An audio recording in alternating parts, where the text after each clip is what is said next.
Bom dia, Hare Krishna. Hare Krishna. Tomara que vocês estejam bem. Cá estamos caminhando para um final de propósito. Quando a gente faz alguma coisa continuamente, às vezes a gente não tem essas finalizações de ciclo para poder parar e falar, nossa, olha o caminho que eu percorri. Qual é o caminho que a gente percorre? O caminho dentro da gente. Ou seja, quando a gente começou e falou assim, putz, será que eu vou dar conta? Ou quem começou no meio do caminho, ou quem por qualquer razão teve que parar, mas se manteve conectado, sabe? Porque nessa época do ano é fácil a gente ter algum tipo de compromisso que fale, putz, vou ter que entrar atrasado hoje, eu vou ter que passar para outro dia, eu escuto depois. Mas o fato da gente começar e terminar, mesmo com alguma falta, eventualmente algum atraso, fala pra gente do que a gente está disposto. E isso vai criando um campo dentro da gente que precisa sempre ser nutrido, que é o da vontade correta, que é a intenção correta que a gente já viu. Onde existe uma vontade, já dizem por aí, existe um caminho. Quando a gente faz percursos assim, de começo, meio e fim, a gente se vê capaz. E, embora seja só uma reflexão, são reflexões muitas vezes que são desconfortáveis, porque a verdade de tudo é que o desconforto não é só físico. A gente parar para pensar em certos assuntos muitas vezes coloca um desconforto na nossa mente até para sair de um lugar de vítima. Muitas vezes a gente resolve questões na nossa vida culpando alguém. A partir da hora que existe a culpa no outro, não existe mais a responsabilidade pessoal. E quando o outro tem participação, sem dúvida nenhuma, mas quando a gente se responsabiliza, esse papel de vítima já sai. Só que existe um desconforto sair daí, porque a responsabilidade exige trabalho também.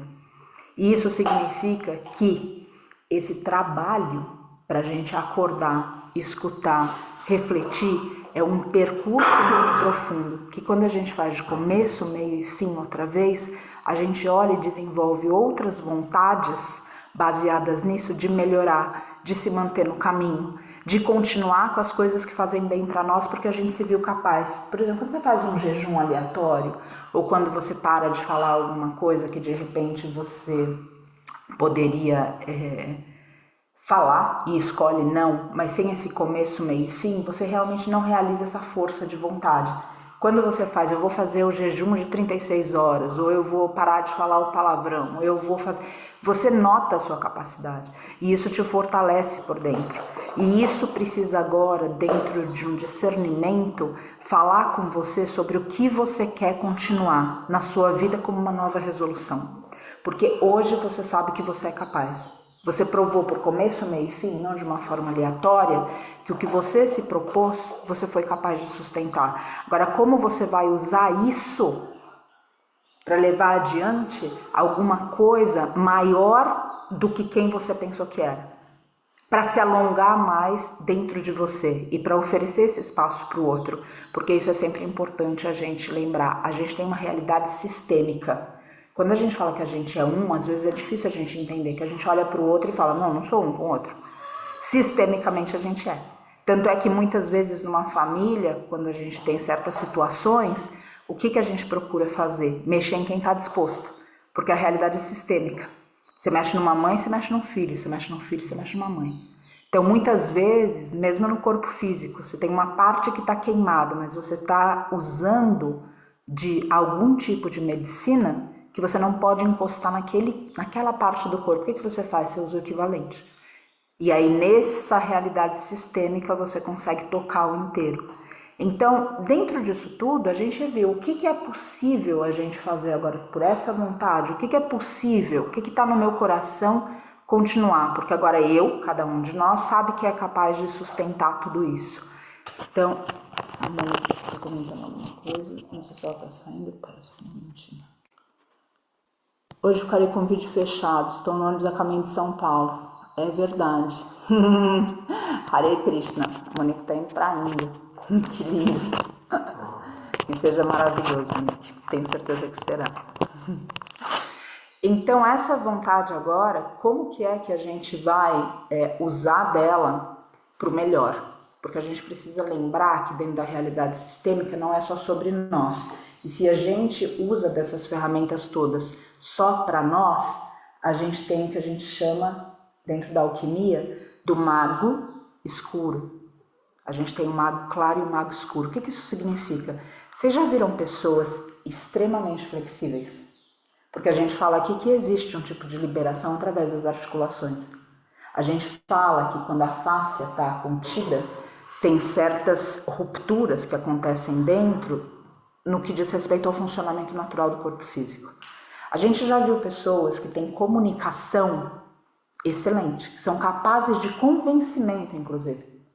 Não de levar as pessoas pensando no raciocínio delas, mas capazes de convencimento. Essas pessoas são extremamente perigosas e à medida que cada um e que cada uma desenvolve seus próprios dons, precisa ter muita responsabilidade sobre eles, porque você começa a influenciar outros. E aí a pergunta é, vocês já viram pessoas com articulações abertas? Vocês já viram pessoas que têm um senso de convencimento, ou seja, não de levar o outro a um lugar de realização, como o mestre faz, mas de convencer. A Jetsuma sempre coloca, sempre em diferentes lugares de palestras e ensinamentos, ela puxa esse tópico para a gente ter discernimento. Porque às vezes a gente está na frente de um falso guru que tem o poder de convencimento e não de levar a gente a realizar o que ele está falando. E aí a gente começa a ser manipulado. E isso é perigosíssimo, porque a gente vai na ingenuidade da entrega. Então, o que eu estou dizendo com isso? O que a gente vai conseguindo, a gente sempre precisa colocar o outro na frente para receber. E não a gente para receber no nosso coração, como se fosse um privilégio do caminho que foi dado só a nós. O que te foi dado foi para ser usado através de você para o outro. Esse é o lugar do dom. Você consegue ter um dom para você? Quando você vai fazer faculdade de medicina, você vai fazer medicina e fala, bom, agora eu posso me operar. Quando você vai fazer psicologia, daí você fala assim, bom, agora eu posso sentar eu no divã. Você sempre coloca para o outro. É a natureza das coisas. A gente olha para a natureza, se move para o outro. Então, como que é que a gente faria diferente? E aí que é o perigo. Quando não existe o discernimento, a gente começa a ver pessoas, e se a gente está desavisado, usando aquilo para si próprio e para si próprio. É isso mesmo.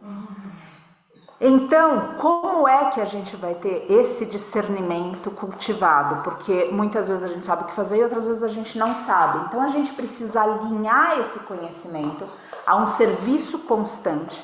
E esse serviço é o tal do tapas, que é o fogo que queima. O tapas, o fogo, esse calor que vem, não é um calor gostosinho para a gente ficar deitadinho lá com o nosso ego. O fogo de tapas, esse fogo da devoção, esse fogo da chama, é o que queima. Essa representação de Kali, de Shiva, que arde, é esse lugar onde a gente consegue queimar as impurezas. Queimar as impurezas para quê? Para pensar corretamente, para ter discernimento. Não pode ir avançando no caminho e usar aquilo para si próprio. Entendem?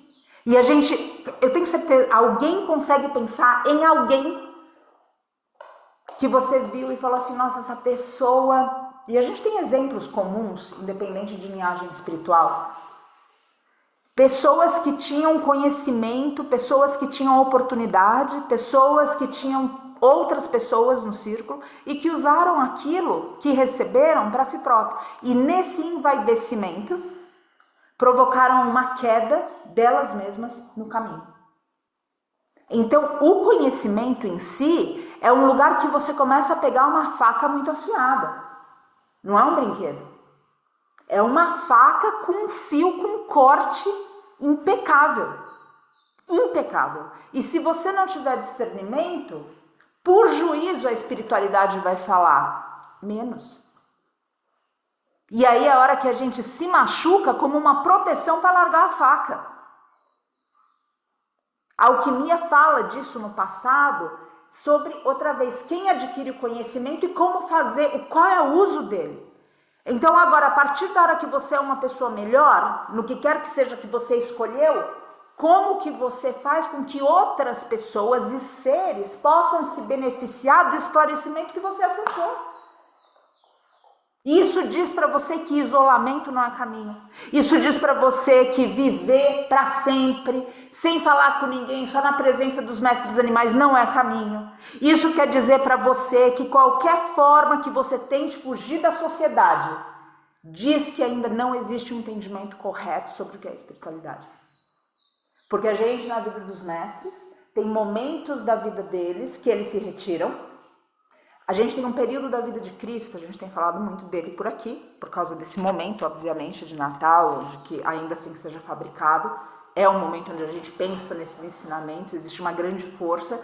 Tem um período da vida dele que existe, dentro de outras linhas um pouco mais místicas, que falam, por exemplo, ele estava no Egito, que ele foi para a Índia, que ele estava retirado, e daí quando ele volta, vem com tudo, ele faz o ensinamento, vai, faz a passagem, e tem outras linhas místicas que falam que inclusive depois desse momento ele foi retirado com vida ainda da cruz e segue uma vida paralela. Estou colocando aqui para que cada uma, ou seja, não estou apontando como verdade, mas ou seja, só estou colocando, existem outros estudos místicos, inclusive dentro do que é a face feminina de Deus, que falam inclusive de uma relação com Maria Madalena.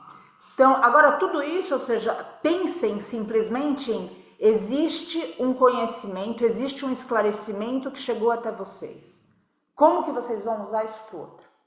Porque a natureza inteira, dessa forma sistêmica, o fígado que ele produz para ele.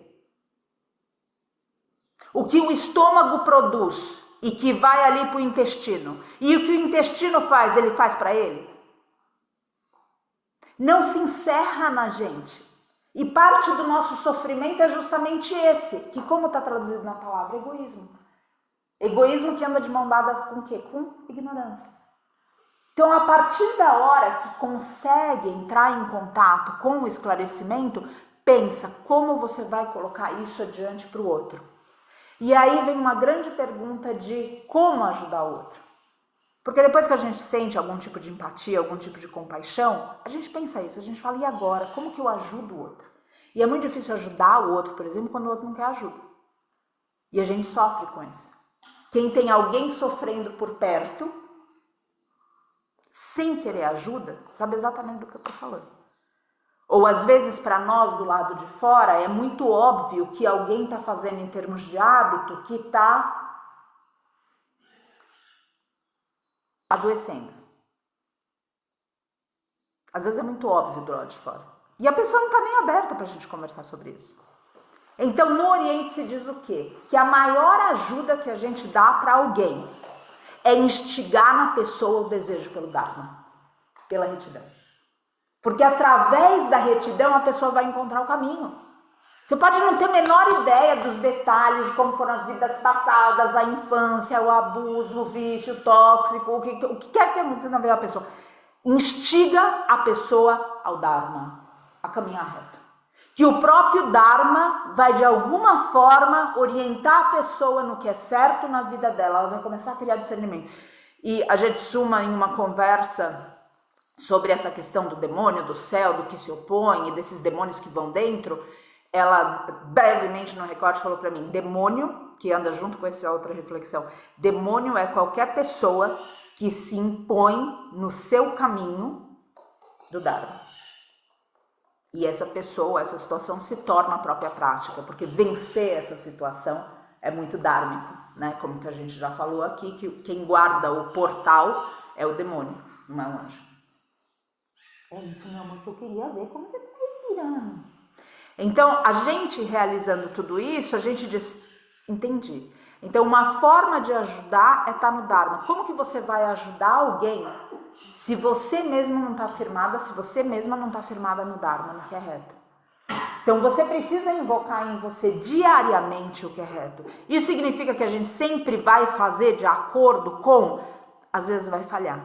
Só que a tua intenção você precisa conseguir sustentar no que é reto. Isso significa que pensamentos do tipo, tomara que ele se lasque, não são dármicos, vale lembrar, né? Então, ou seja, a intenção precisa estar num lugar onde a gente quer justiça, onde a gente não quer vingança, onde a gente é capaz de acolher o outro sem julgamento, O que também é extremamente difícil. E esse julgamento também é no lugar da gente ver a pessoa, muitas vezes, fazendo alguma coisa que está adoecendo ela e simplesmente se colocar ali à disposição e falar, se você quiser diferente, eu estou aqui. Sem julgar no sentido de, eu já te ofereci 3 vezes caminhar no Dharma, você não quis caminhar no Dharma, agora que você morra queimado no fogo do inferno. Não! Você se mantém de uma atitude onde você também não entra no mesmo buraco emocional da pessoa. E você começa a ter clareza que para você se ajudar do outro não precisa entrar no seu buraco emocional, porque isso é desrespeitoso com ele. A gente ficar gritando socorro de dentro da lama para a pessoa estar de dentro da lama com a gente é uma irresponsabilidade, é desrespeitoso com o outro. Quando a gente, quem está aqui no estudo desde o Mahabharata, da Gita, a gente tem um momento no Mahabharata muito bonito também, que Krishna fala na representação do divino, ele diz assim, eu vou lutar com você, eu não vou lutar por você. Então ele diz, eu não vou com arma, eu não estou no campo de batalha, não estou no corpo, eu não estou fazendo nada, eu estou com você. E isso é um grande ensinamento para nós, porque as mães sabem disso muito bem. No afã de ajudar, a mãe muitas vezes quer ir lá e fazer pelo filho. A gente, no afã de ajudar quem a gente ama, vai lá e fala assim, deixa eu fazer por você. E é a hora que ninguém se ajuda e ainda quem está tentando ajudar entra na desordem da ajuda, que um sujeito que fala muito sobre essa realidade sistêmica conversa com a gente. As desordens da ajuda é quando a gente começa a dar, por exemplo, o que a gente não tem. Quando a gente começa a exigir do outro o que ele não tem para dar. E aí, óbvio, a gente olha para as relações e vê um desequilíbrio total. Então, para você verdadeiramente ajudar o outro, você disponibiliza o seu dom a serviço. É um passo. A partir da hora que o seu dom está a serviço dharmicamente, você precisa sustentar esse dharma na sua intenção. E aí, eventualmente, você diz assim, Patrícia, tudo bem, só que eu não consigo controlar o meu pensamento. Quando eu vejo, eu já pensei. Você pode até controlar a ação. Você fala, tá bom, ou seja, não vou fazer, não vou, né? Eu acho que aqui todo mundo já consegue se controlar na vontade, eventualmente, de pegar alguém e dizer assim, bom, eu vou aqui pegar essa pessoa e esfregar a cara dela no ralador. Você já consegue se controlar e não faz isso, no asfalto. Agora, ainda assim, no pensamento, a gente diz, me segura.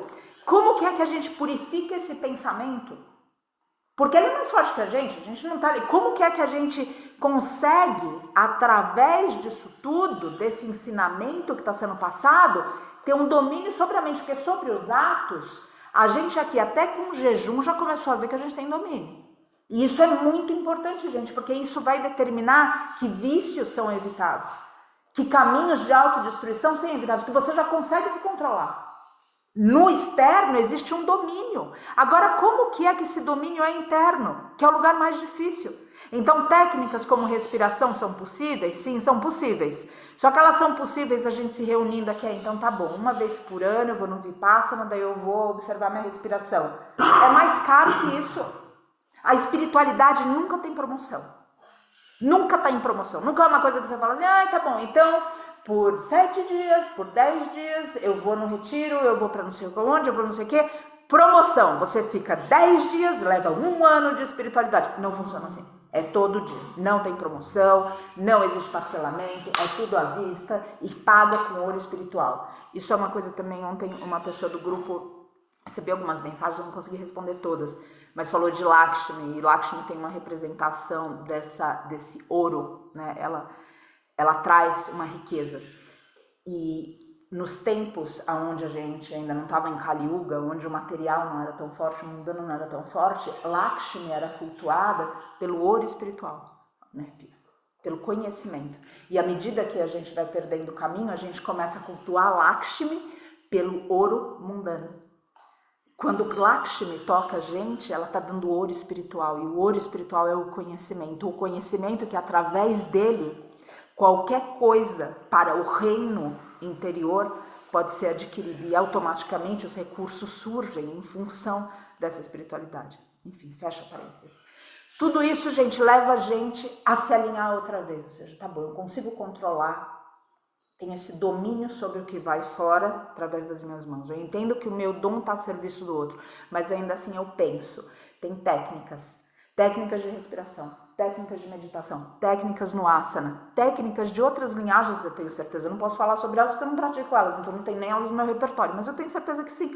Talvez alguém aqui nesse momento já tenha falado mantra, olhei para Juliana, mantra, outra técnica, ou seja, tem várias técnicas, só que você precisa praticar. A gente também fala, você vai lá, você tem uma doença, você reconhece a doença. A gente está falando de uma doença que é o ego. Que todo mundo tem essa doença, hein, gente? Presta atenção. Tem alguns que estão no estado mais crônico, mas enfim. Todo mundo tem ego. Aí você fala assim, tem um remedinho pro ego. O remedinho pro ego é o Dharma. Aí o remedinho tá lá, você vai no mestre, no guru, na escritura e recebe o remedinho. Tá lá o remedinho, não é tarja preta, você pode tomar todo dia, várias vezes por dia, inclusive tá lá. Põe em cima do altar o remedinho, que é o Dharma. Aí você vai lá todo dia e faz postação pro remedinho. Você vai lá todo dia e fala pra todo mundo, olha, esse remedinho aqui é incrível. Só que você não toma o remédio. Então você precisa praticar, você precisa engolir o remédio. A gente só não fala disso, você precisa engolir o remédio. E para engolir o remédio, você vai ter que praticar o Dharma. Praticar o Dharma constantemente, invocado, o que é reto fazer agora, o que é certo fazer agora. E isso, outra vez, é desconfortável, mas você já tem o domínio de escolher o que é correto. Então, por favor, coloca isso no seu coração. Faz. E aí, a partir do momento que isso aqui fora está num determinado lugar que você fala, tá bom, tá um pouco organizado. Aí vem o pensamento zombeteiro. Quem você pensa que é, que acha que vai conseguir isso? Ou, de novo, aparece o coleguinha, vamos lá querer esfregar o rostinho dele no asfalto quente. Então, como que a gente faz para purificar essa parte? Meditação, mantra, respiratório. E não é só respirar, como eu falei ontem na meditação. Eu acredito que dentro desse grupo e nos estudos que a gente aqui mergulhou, a gente já entendeu que quando a gente está nervoso, antes de falar aquilo que a gente tem vontade, a gente respira fundo, invoca o Dharma e se não consegue falar alguma coisa florida, se retira, pelo amor da deusa. Acho que todo mundo já entendeu que tem que respirar fundo. Agora, o que a gente ainda não entendeu é o que vem depois, porque respirar fundo é terapêutico. Exercício respiratório é espiritual. E a gente já falou disso nessas reflexões também, que tem um caminho que é psicológico, terapêutico e tem um obstáculo maior, que é a gente conseguir se unir, ter uma união com o divino constantemente. A gente poder caminhar na vida e saber que a gente não está sozinho. A gente poder, nessa respiração funda, fechar o olho, ou que seja com ele aberto, e saber que existe uma presença divina conduzindo caminhos que muitas vezes a gente ignora. Então, esse exercício respiratório, que é o pranayama, é algo além do terapêutico da gente simplesmente respirar fundo. E aí tem uma outra coisa, que é esse fogo, que é o serviço. Porque o serviço, a gente pensa no sol, a gente tem grandes exemplos de servidores no universo. Um deles é o sol. Porque o sol, você concorda? Ele está lá olhando para a terra, um dia a terra, os anjos, as deidades, todo mundo ali, florido, vindo das fadas, né? A gente tá falando outro dia, crescendo. Daí outro dia tá lá o cara desenvolvendo drone para explodir pessoa. Aí você olha e fala assim, naquela época o sol... Não, o sol é sempre sol. A gente olha e fala assim, nossa, a macieira. Não, a macieira, nos tempos do meu avô, as macieiras davam 1012 maçãs. Mas nesse tempo, por causa das... As macieiras continuam dando 1012 maçãs por causa... Elas não olham e falam assim, agora vocês se corromperam, agora eu vou dar só uma maçã para vocês. Vocês entendem? Ou seja, que o serviço, ele é generoso. E a generosidade, quando a gente estuda o budismo, é uma coisa muito importante. Eu não tenho nada para dar. Escuta alguém, você já está dando seu tempo para a pessoa. Abraça alguém, esteja na frente, olha a pessoa, veja a pessoa. E escuta o que as células da pessoa estão falando para você. A gente não precisa necessariamente escutar o que vem na boca da pessoa, mas você pode escutar as células das pessoas. Você pode tocar alguém e perceber onde está a inflamação pelo calor que existe no corpo da pessoa. Só que para isso você precisa estar presente. Você não pode tocar alguém simplesmente como quem está tocando um pedaço de morango no meio do... Verdadeiramente.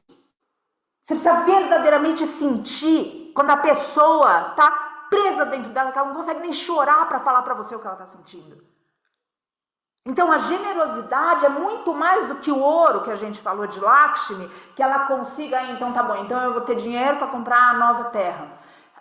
Que bênção, ou seja, que aconteça toda a forma de ouro espiritual para que a gente possa adquirir o que quer que seja para benefício dos seres. Mas isso não resolve o problema fundamental, que é egoísmo. E enquanto a gente não resolver o problema fundamental, que é egoísmo, que é a ignorância, qualquer coisa que a gente consiga é transitória até o próximo problema ser resolvido. Então esse lugar de generosidade precisa estar com a gente no exemplo do servidor máximo, que é o quê? Faça o bem sem olhar a quem. A gente tem isso na nossa cultura. Só que na hora de fazer, a gente fala, não vou mais ali, porque você sustentar a relação tóxica é diferente disso, tá? Ou seja, você pode ter uma relação com o mestre leão, com a mestra onça, que estava passando por aqui, daí tudo se agitava. Aí, o que aconteceu quando a gente percebeu que ela andou? Porque tudo se acalmou de novo. Ninguém mais corria, ninguém mais gritava, não tinha mais os mestres urubus voando no pasto, ou seja, que por onde ela passava ela deixava rastro, e isso provocava mudança no ecossistema. Entende as coisas dentro do sistêmico que a gente está dizendo. Mas outra vez, gente, olha pra gente e diz assim, tá bom, o que eu posso dar? Essa generosidade, esse dharma, isso em ação. E aí tudo isso vai fazendo para que haja uma purificação na mente. Dominar do lado de fora, por mais difícil que pareça ser, a gente sustentar um jejum, a gente sustentar algo restrito na nossa vida, ainda assim é muito mais fácil do que a gente purificar a mente. Muito mais fácil.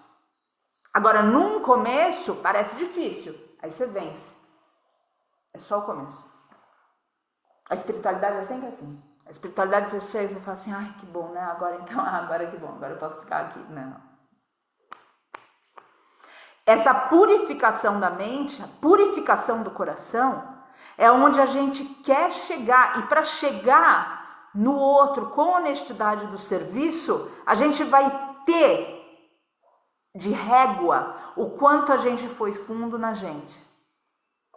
Então precisa conseguir mergulhar em si. Porque você concorda que a gente não vai conseguir ver a profundidade do outro se a gente não andou o nosso próprio abismo? A pessoa vai falar de uma coisa pra gente, a gente não vai nem entender, a gente só vai sorrir. Sorrir e acenar. Flávia tem essa frase, eu adoro, sorrir e acenar. Agora, se a gente mergulha o nosso abismo, a nossa própria dor, se a gente consegue manter algum tipo de respiração, de exercício, de foco no Dharma, quando a gente está perto de alguém navegando o abismo, você está em um lugar que você fala, eu sei que você pode sair disso, e essas palavras não são vazias, e as células espirituais da pessoa entendem isso. Porque você percorreu e percorre esse caminho. Por isso que é necessário que você faça o caminho, por isso que é necessário que você tenha generosidade para oferecer para o outro o que quer que seja. E presença, esteja na frente do outro, porque as conversas não são sobre o que a gente consegue falar. As conversas são sobre as coisas que estão guardadas, que não conseguem nem chegar na voz. E para isso precisa de uma percepção que é espiritual, que é desenvolvida através dessa purificação. A purificação que o jejum traz, a purificação que a prática diária traz, a purificação, e aí o uso correto disso. O uso correto disso, para que a gente nunca deixe que isso cresça a favor da gente. Se o sol tiver o calor dele para ele próprio, se a macieira tentar reter, quem tem algum tipo de experiência com planta sabe do que eu estou falando. Muitas vezes na poda, a gente tira o que já está adentrando aquele lugar de reencarnação. Então a gente poda. Porque ela não consegue se retroalimentar, ela precisa deixar ir. E boa parte do que a gente vê, do que desestrutura a gente, é querer segurar. Tenta segurar o amor. Tenta segurar a raiva que seja. Não existe, você tem que aprender a canalizar tudo isso. O amor para fora, a raiva para o centro da terra. Você tem pés para isso. Põe tua raiva para o centro da terra. Põe tua raiva para te levantar da cadeira. Mas não deixa a raiva virar ódio. Porque senão é o que a gente vê de Kali. Difícil segurar. Mas a Kali é uma grande mãe. Respeito. Só cuidado, você está mexendo com fogo. Com a faca afiada. Então eu gostaria de trazer isso aqui para que a gente possa escolher a nossa nova resolução, que é a nossa próxima reflexão daqui, que eu vou abrir depois da nossa breve meditação. O que a partir daqui eu consigo oferecer para o outro? O que a partir daqui, com generosidade, do que eu percorro dentro de mim, eu posso oferecer para o outro? Dharmicamente. Como é que eu posso ajudar alguém nesse Dharma? Ou seja, é fazer com que o outro faça o meu caminho? Não, gente. É fazer com que o outro faça o caminho dele. O outro precisa encontrar o caminho dele. E a gente precisa ser lamparina, um para o outro, uma para a outra, para que o caminho individual seja percorrido. A direção é a mesma sempre. é o Dharma. É Deus, é a deusa, é o alto, é o profundo. Essa é a direção. Mas o caminho é de cada um. E a gente não pode, por convencimento, levar o outro ao nosso caminho. Mas a gente pode apresentar, olha, isso daqui vai funcionar para mim. Porque a gente sempre vai falar do que, obviamente, a gente percorreu. Agora, o caminho do outro é o do outro. E a gente, dentro do que é a generosidade total, a gente apoia o caminho do outro. E aí o outro floresce.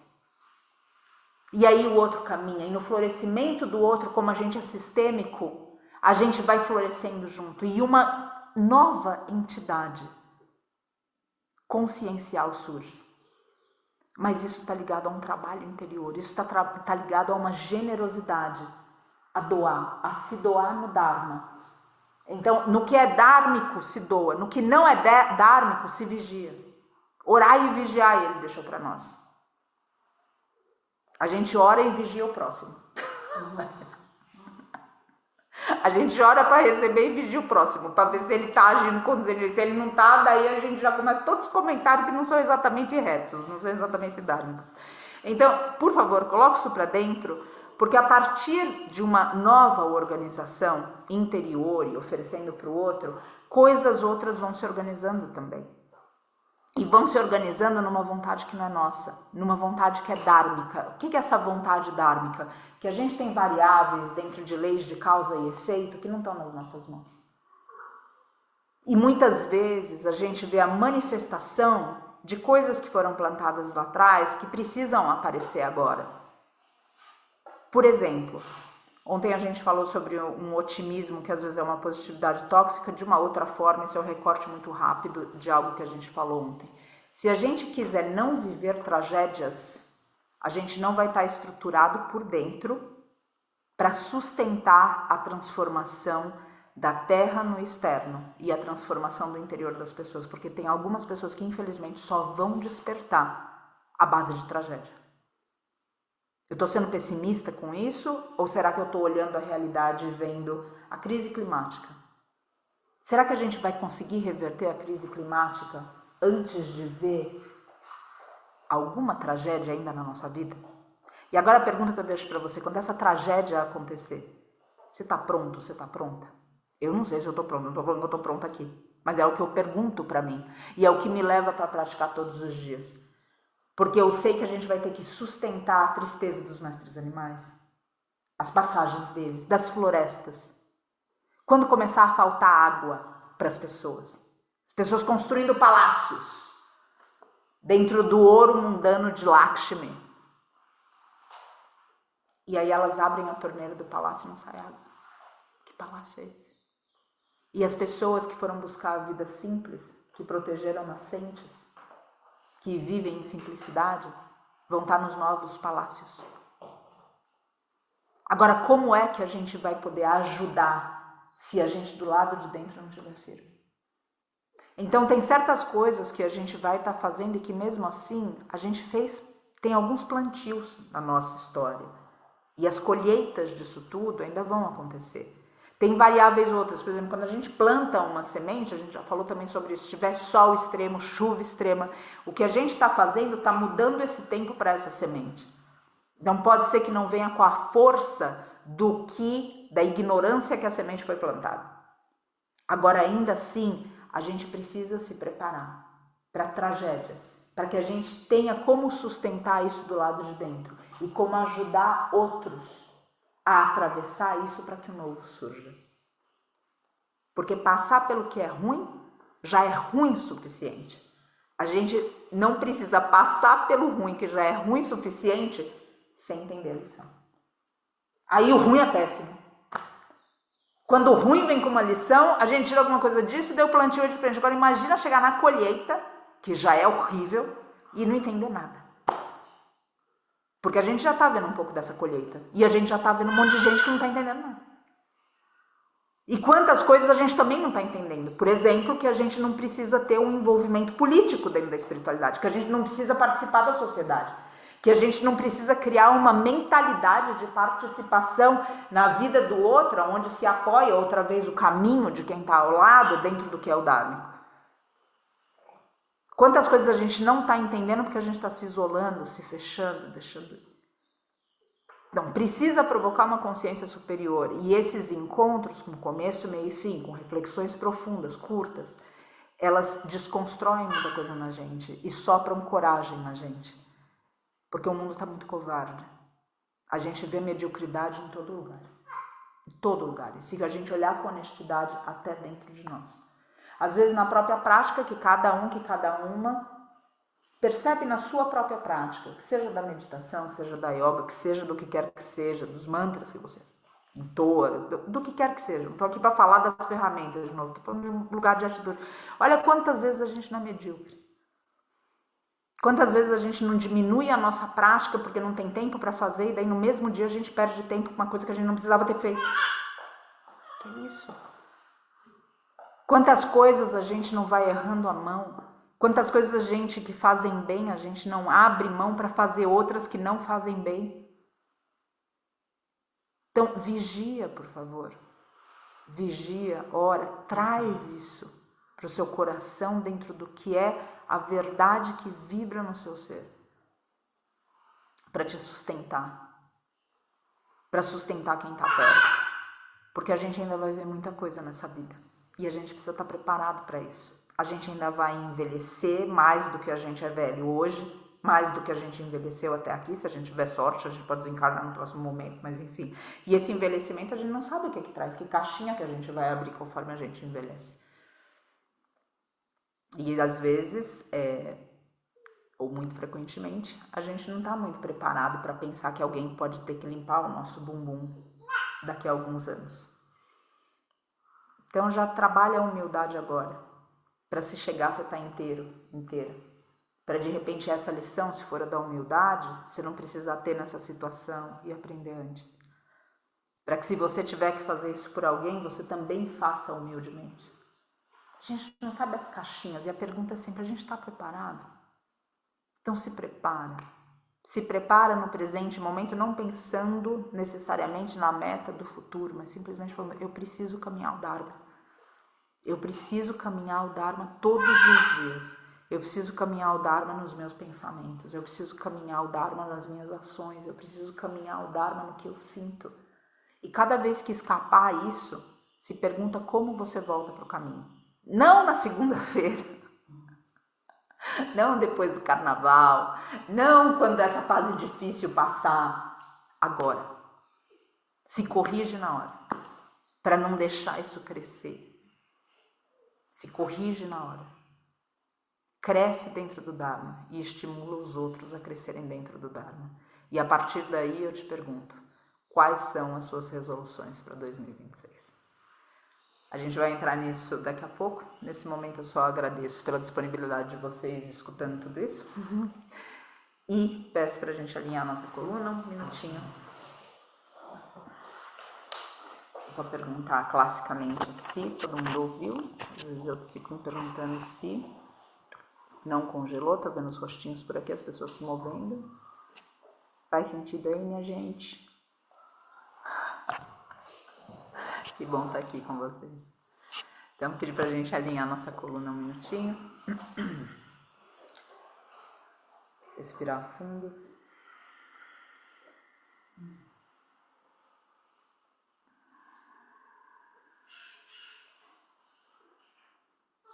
E dentro do que é o exercício respiratório, não simplesmente a respiração profunda, estabelecer ritmo na respiração. O que quer que seja que você consiga como ritmo. Ritmo para inspirar, ritmo para expirar. Com o tempo, você pode também adicionar a cadência, segurar o ar pelo mesmo período que você inspira, pelo mesmo período que você expira. Com o tempo, você pode adicionar também o segurar o sem ar pelo tempo que você inspira, pelo tempo que você expira. Da mesma forma que é bom que uma pessoa acompanhe o seu jejum ou saiba que você está em jejum, é bom que à medida que você faz o pranayama diariamente, que alguém também acompanhe você. Mexer no prana também é segurar uma faca afiada. Agora, simplesmente coloca ritmo e cadência na inspiração e na expiração. Realiza que na realidade sistêmica, os ritmos se harmonizam. O ritmo da lua se harmoniza com as marés. O ritmo das fases da lua convida as plantas. Por exemplo, agora, no pico da lua cheia, nesse sábado, amanhã, a levarem a seiva para a ponta. Na lua minguante, a seiva para a raiz. Portanto, comer raízes na lua minguante coloca o corpo físico dentro dos ritmos naturais. Comer as frutas da estação coloca o corpo nos ritmos naturais. Identificar o que é neutro, o que cresce em qualquer estação. O que pode ser acompanhamento de qualquer refeição. Para adentrar o ritmo da manifestação. Põe ritmo na tua respiração.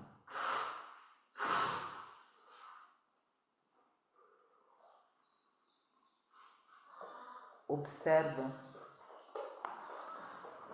quantos ritmos você já infringiu.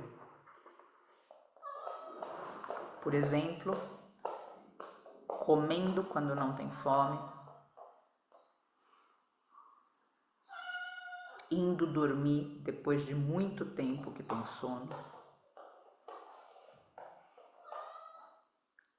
saindo da cama muito depois que acordou por preguiça.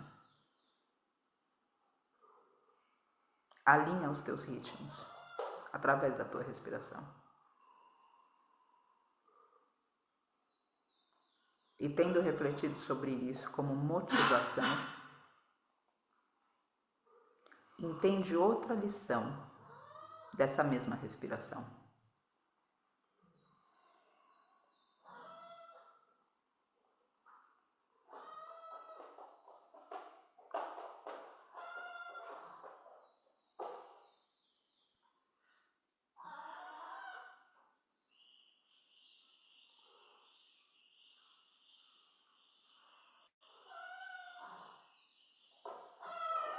A tua inspiração entrega o seu dom. Respirando. Tem alguém aqui procurando o amigo. Vou pedir para vocês respirarem por um momento.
Respira no seu ritmo, adentrando o ritmo natural.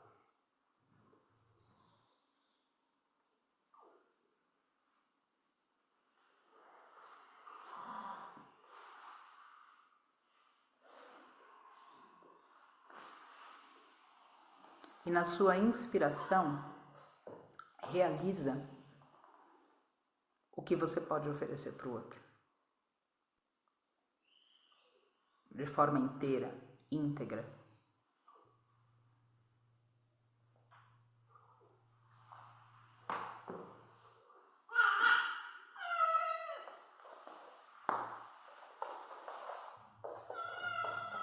na tua expiração,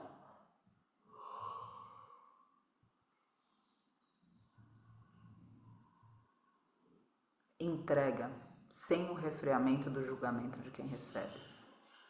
Se é bom, entrega. Se é bem, entrega.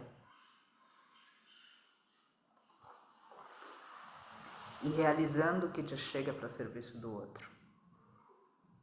E realizando o que você é capaz de entregar, para que o outro se estabeleça no próprio caminho, na direção do divino. Age com firmeza dentro de você, para que prospere apenas o bem. Para que toda forma de mal termine em você. Para que toda forma de adharma termine em você. Você não precisa passar adiante o que você não quer para o outro.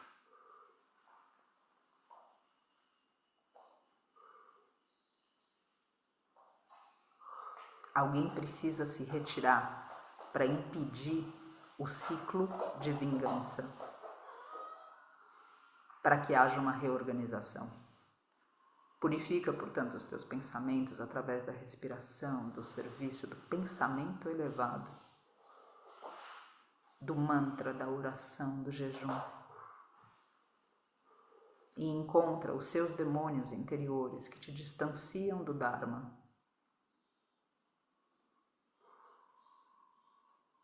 E combate esses demônios com acolhimento, na compreensão da razão pelas quais eles surgiram no seu interior e no seu campo.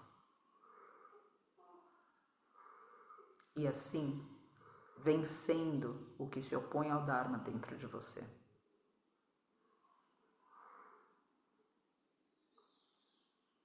Auxilia com a sua presença, com os seus dons, com os seus talentos, para que outros vençam.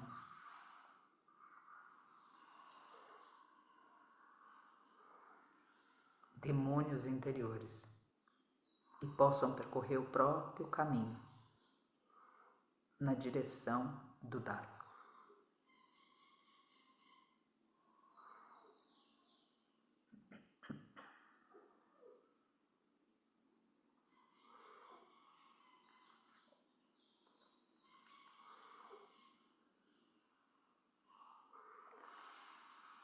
Navegando esses lugares interiores de domínio, realiza que na ansiedade não apenas a respiração fica curta, mas também o corpo é hiperativo.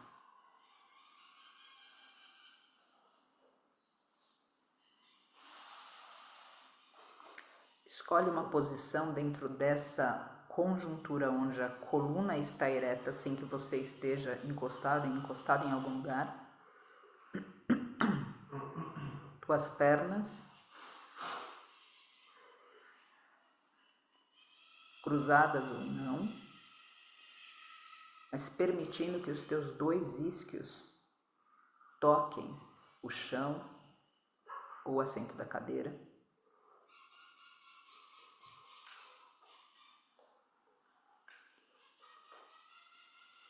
Escolhe a posição das tuas mãos.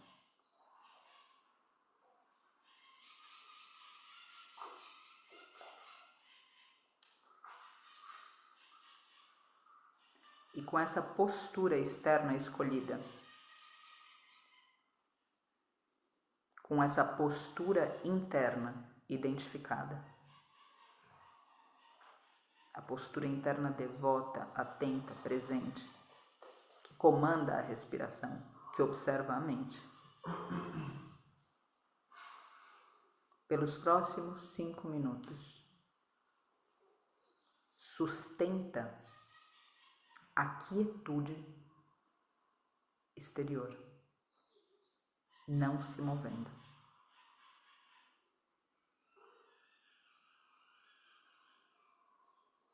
E pratica a realização do temporário, do que tenta desviar das metas estabelecidas dentro de si.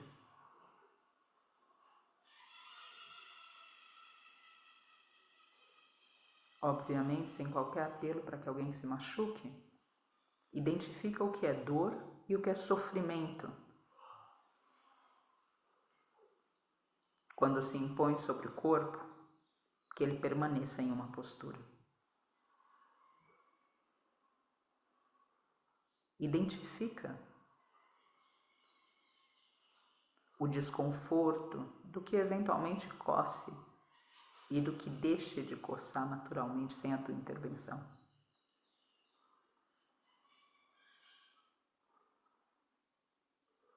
Pratica a firmeza através do teu corpo físico. Firma tua mente no divino.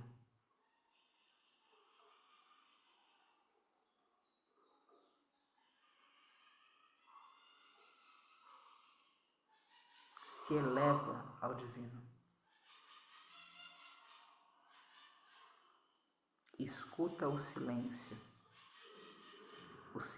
onde mestres, gurus, orientadores, guias espirituais falam ao seu coração.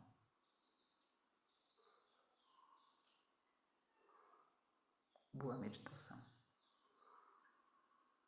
Sem se mover, em silêncio, pelos próximos 5 minutos.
Inspira, conscientemente tendo realizado as mensagens do exercício.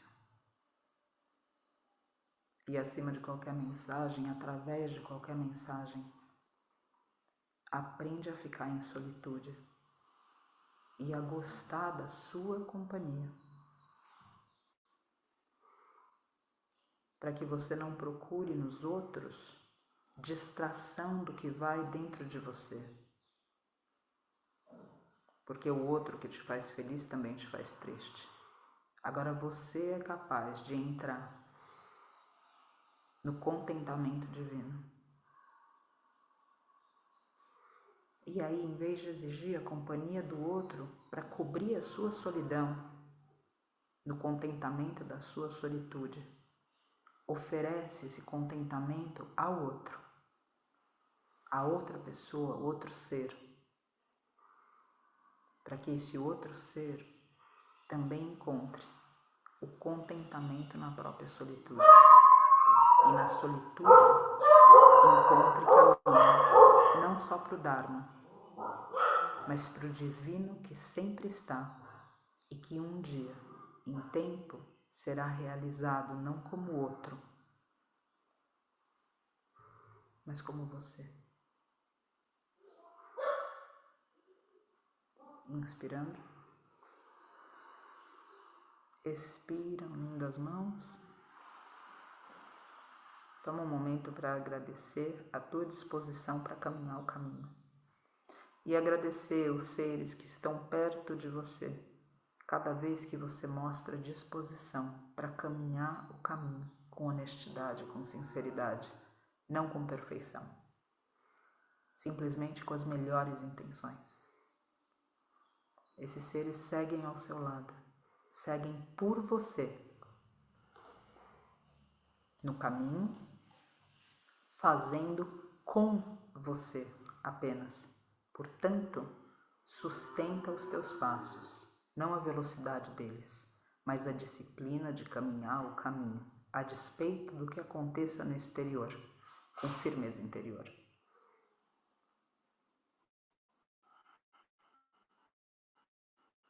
Hare Krishna, abre os olhos. Graças, gente. Graças a todos, cada um. Eu vou parar a gravação. Deixa eu parar a gravação. Os passos corretos aqui, pessoal.